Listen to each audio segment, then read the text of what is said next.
26 जनवरी 1950 एक नई सुबह के साथ जब अपना देश संविधान को लागू कर देता है, We became an independent country, and today, by the proclamation of our constitution, made by our own people, in the exercise of the wisdom and the determination and the collective responsibility, India, that is Bharat, shall be a sovereign democratic republic.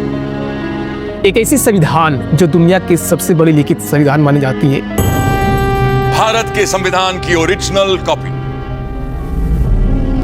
जहां पर हर नागरिकों को उसकी आज़ादी, उसकी अधिकार और उसको सम्मान देने की वादा करता है। ये ना सिर्फ एक कानूनी किताब होता है बल्कि एक सपना था, एक ऐसी सपना जहां पर एक ऐसे भारत की कल्पना की गई थी जिसमें जाति, धर्म, ऊंच नीच, अमीर गरीब, अपवर्ड फॉरवर्ड के बीच में भेदभाव को खत्म करके सारे लोग आपस में मिलजुल कर रहने की अनुमति को देता है।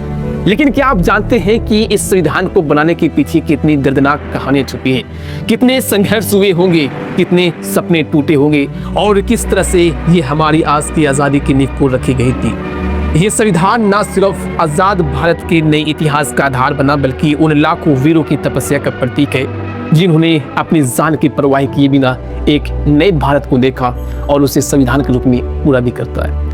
तो चलिए आज हम आपको एक ऐसे सफर पर लेके चलते हैं जहां पर समझेंगे the journey of the Indian constitution. Welcome to this very exclusive auction. और ये है लेडीज एंड जेंटलमैन, भारत के संविधान की ओरिजिनल कॉपी, उन 1000 कॉपियों में से एक जिन्हें कॉन्स्टिट्यूएंट असेंबली मेंबर्स के लिए स्पेशली तैयार किया गया था। A very rare and truly a collector's item which was meant for those जिन्होंने 3 साल रात दिन एक करके इस किताब को मुकम्मल किया था। पेश करते हैं ladies and gentleman, the constitution of India, Bharat का संविधान।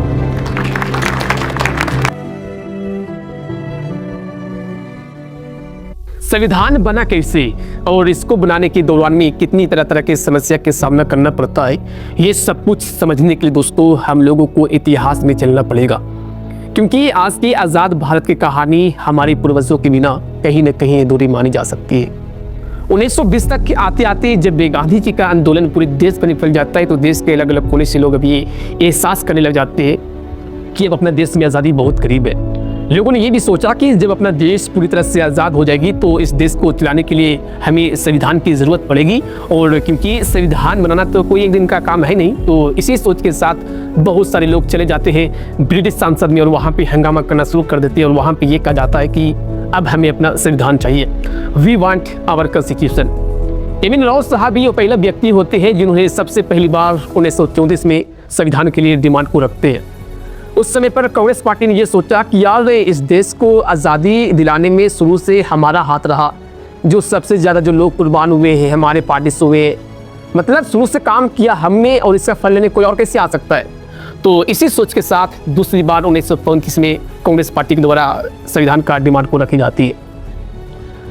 कांग्रेस पार्टी के हर एक लीडर अंग्रेजों के कैरेक्टर से अच्छी तरह वाकिफ होते हैं। पंडित नेहरू साहब ने सोचा कि यार ये कहीं ब्रिटिश ये न कर दे कि चलिए ठीक है मैं ही आप लोगों के लिए संविधान को लिख देता हूँ।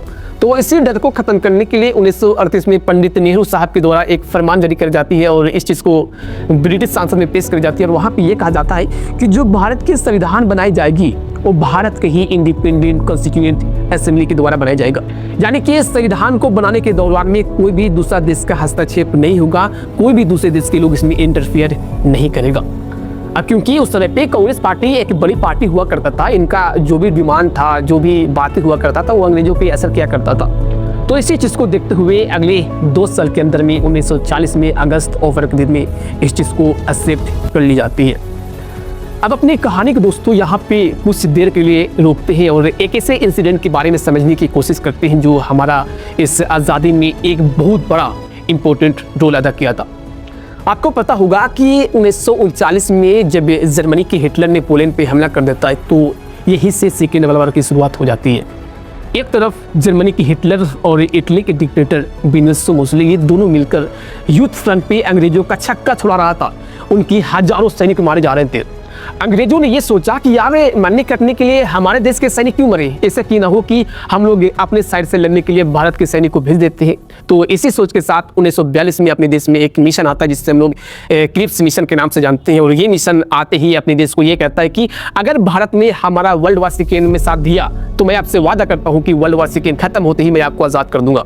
गांधी जी ये कहते हैं कि क्रिप्स बाबू बात कुछ ऐसा है कि ना तो अब हम तुम्हारा साथ देने वाले हैं और ना ही इस देश के सैनिक तुम्हारे लिए लड़ने वाले हैं, और रही बात आज़ादी का वो तो अब हम तुमसे छीन कर रहेंगे। और फिर यहीं से दोस्तों गांधी जी का अंतिम आंदोलन क्विट इंडिया मूवमेंट 1942 में बॉम्बे से शुरू की जाती है और इसी आंदोलन में अंग्रेजों भारत छोड़ो का नारा भी दी जाती है। 1945 तक आते आते सेकेंड वर्ल्ड वार अपने चरम सीमा पे होता है। एलिट फोर्स ने इटली के डिक्टेटर बेनिटो मुसोलिनी को पकड़कर 30 गोलियां मारता है और इस डर को देखते हुए जर्मनी की हिटलर ने अपनी गर्लफ्रेंड के साथ मिलकर सुसाइड कर लेता है और जापान के ऊपर 2 न्यूक्लियर बम को गिराई जाती है। और इस चीज़ को देखते हुए अगले 3 दिन के अंदर अंदर जापान अंग्रेजों को सामने आकर सिलेंडर कर देता है और फिर यहीं से वर्ल्ड वार सेकेंड की कहानी समाप्त हो जाती है। इस वर्ल्ड वार सेकेंड में अंग्रेजों का तो जीत हो जाती है, लेकिन अंग्रेजों का यहाँ पे बहुत बड़ा लॉस होता है। उनकी लाखों सैनिक मारे जा चुके होते हैं, इनका जितना भी शाही खजाना होता है, जितना भी धन दौलत होता है, सब कुछ खत्म हो जाता है। अंग्रेजों ने अब ये रियलाइज करना शुरू कर देता है कि अब हम लोग उतना पावरफुल नहीं रहे कि हम किसी देश को अभी कंट्रोल कर सकते, किसी देश को हम गुलाम बना सकते।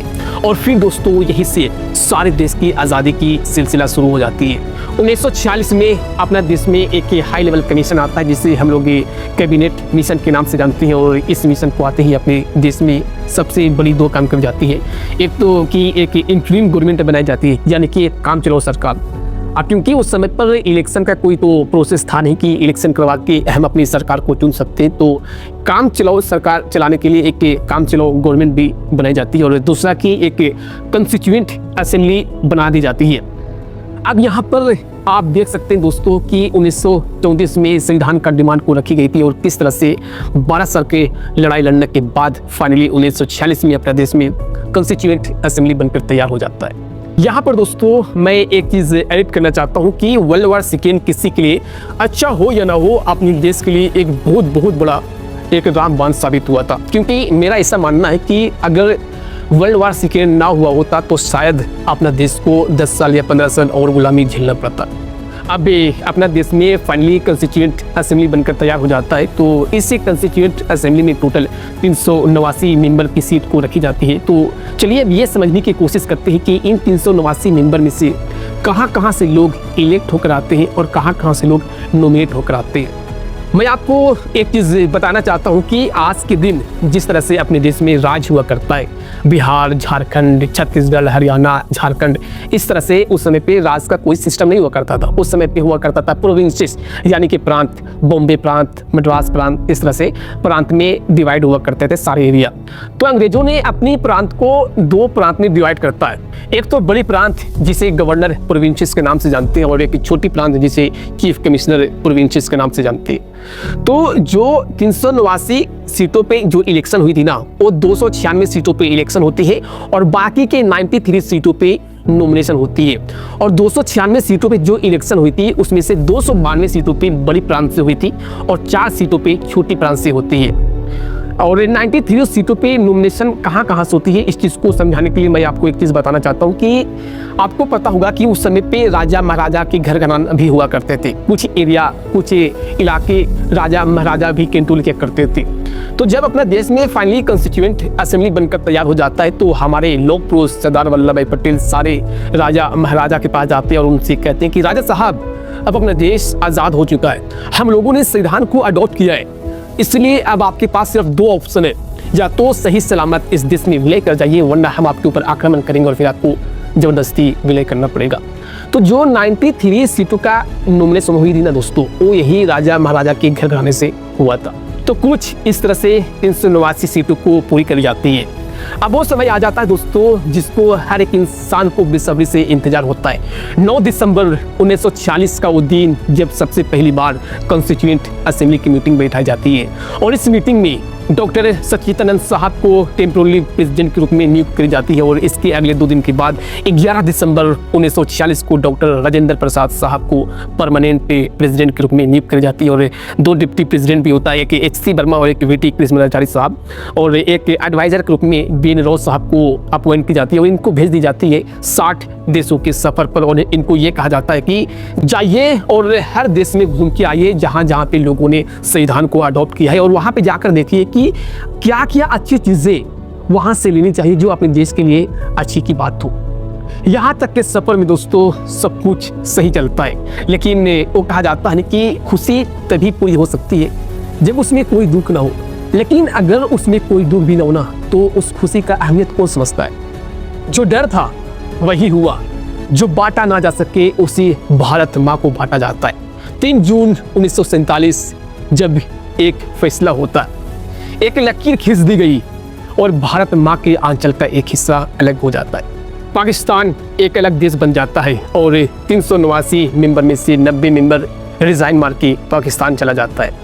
पर अब रुकना मुमकिन भी नहीं था, जो हो चुका था उसका दुख अपनी जगह, लेकिन अब एक नए भारत की नींव को रखी जानी चाहिए थी।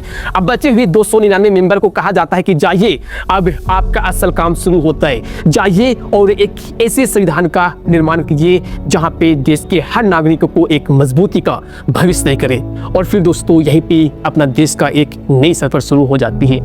29 अगस्त 1947 को दिन जब अपना देश में एक ड्राफ्ट कमेटी बनाई जाती है और इस ड्राफ्ट कमेटी में टोटल 7 मेंबर होते हैं और इन 7 मेंबर का हेड होता है डॉक्टर भीमराव अंबेडकर साहब। और इस कमेटी को ये कहा जाता है कि जाइए और संविधान को लिखने की प्रक्रिया को आप शुरू कीजिए।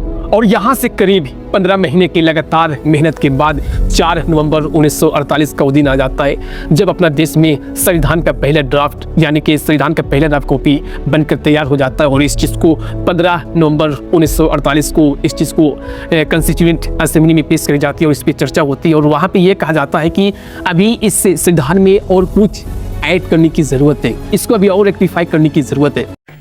राष्ट्रपति महोदय, सर, मैं ड्राफ्टिंग कमेटी द्वारा निश्चित की हुई संविधान की रूपरेखा को प्रस्तुत करता हूं और निवेदन करता हूं कि इस पर विचार किया जाए। और फिर यहाँ से करीब 1 साल के बाद 14 नवंबर 1949 का दिन आ जाता है जब अपना देश में फाइनली कॉन्स्टिट्यूशन बनकर तैयार हो जाता है। लेकिन इस संविधान को 14 नवंबर को अडॉप्ट न करके 26 नवंबर 1949 को अडॉप्ट करी जाती है। और इसके पीछे का रीज़न ये बताया जाता है कि जब भी पंडित नेहरू साहब लाहौर में होते हैं तो उसी दिन यानी कि 26 नवंबर 1929 का ही वो दिन होता है जब भी पंडित नेहरू साहब ने पूर्ण स्वराज की डिमांड को रखी गई थी। और फिर 24 जनवरी 1950 को कॉन्स्टिट्यूएंट असेंबली का आखिरी मीटिंग बैठा जाती है और इस मीटिंग में डॉक्टर राजेंद्र प्रसाद साहब को देश का पहले राष्ट्रपति के रूप में नियुक्त करी जाती है। और इसके अगले 2 दिन के बाद 26 जनवरी 1950 को फाइनली अपने देश में संविधान को इन्फोर्स कर दी जाती है यानी कि संविधान को लागू कर ली जाती है। और इसी दिन को दोस्तों हम लोग हर साल एक रिपब्लिक डे के रूप में सेलिब्रेट करते हैं।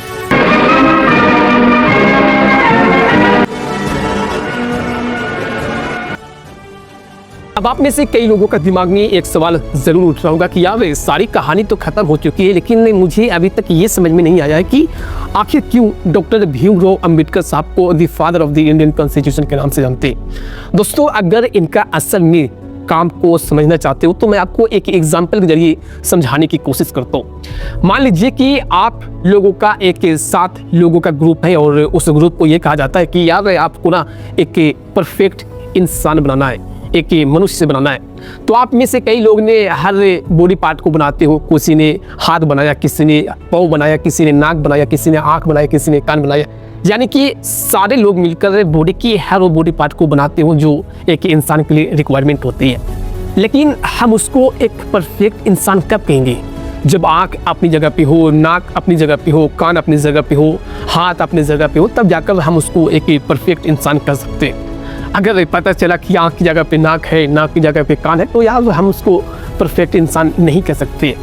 तो इसी चीज़ को, इसी अरेंजमेंट को हमारे डॉक्टर भीमराव अंबेडकर साहब करने की काम करते हैं। उन्होंने संविधान को एक ऐसा स्ट्रक्चर दिया कि हर एक मनुष्य हर एक आर्टिकल के पर्पस को क्लियरली समझ सके। उन्होंने संविधान को हर एक आर्टिकल को एक ऐसे ऑर्डर दिया, एक ऐसे सिस्टमेटिक अरेंजमेंट दिया कि कौन सा आर्टिकल किस चीज को जिक्र करता है और कौन सी आर्टिकल किस वक्त काम आएगी, ताकि हर एक इंसान अपने अधिकार के लिए लड़ाई लड़ सके। इसी वजह से दोस्तों इनको the father of the Indian constitution के नाम से जानते हैं।